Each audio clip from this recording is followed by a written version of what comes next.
తండ్రి, నీవు అవ్యక్త మార్గుడవు. నీ దర్శనం వృధా కాదు. కోరిన కోరిక సిద్ధిస్తుంది. నేడో రేపో దేహం విడిచే జీవి ఏమి జపిస్తే, ఏమి ధ్యానిస్తే, ఏమి చేస్తే, ఏమి వింటే, ఏవి సేవిస్తే సంసార బంధం తొలగి మోక్షం కలుగుతుంది? ముక్తికి చేరే మార్గం చెప్పు తండ్రి అని పరీక్షిన్ మహారాజు శుకమహర్షిని అడిగాడు. ప్రథమ స్కంధం అంతమందు మాలిని వృత్తంతో శ్రీరాముని ఈ విధంగా స్తుతించాడు మహాకవి పోతన.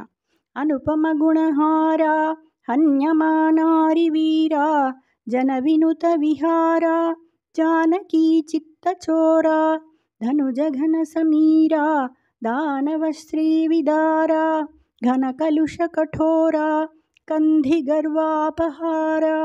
సాటిలేని సద్గుణాల హారమా, చంపబడే శత్రువీరులు కలవాడా, జనులు ప్రశంసించే విహారం చేసేవాడా, జానకీదేవి చిత్తం హరించినవాడా, రాక్షసులనే మేఘాలని పారద్రోలే ప్రభంజన, దానవ సంపదను బద్దలు చేసేవాడా, కలుషాల పట్ల కఠోరుడా, సముద్రుని గర్వం అపహరించినవాడా. నేను ప్రథమస్కందంలోని కొన్ని కథాంశాలలోని కొన్ని పద్యాలను మాత్రమే గ్రహించి నా బుద్ధి మేరకు వీడియోలు చేయడం జరిగింది.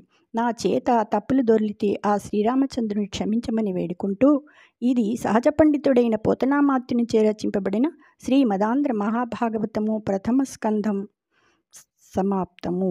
జై శ్రీకృష్ణ.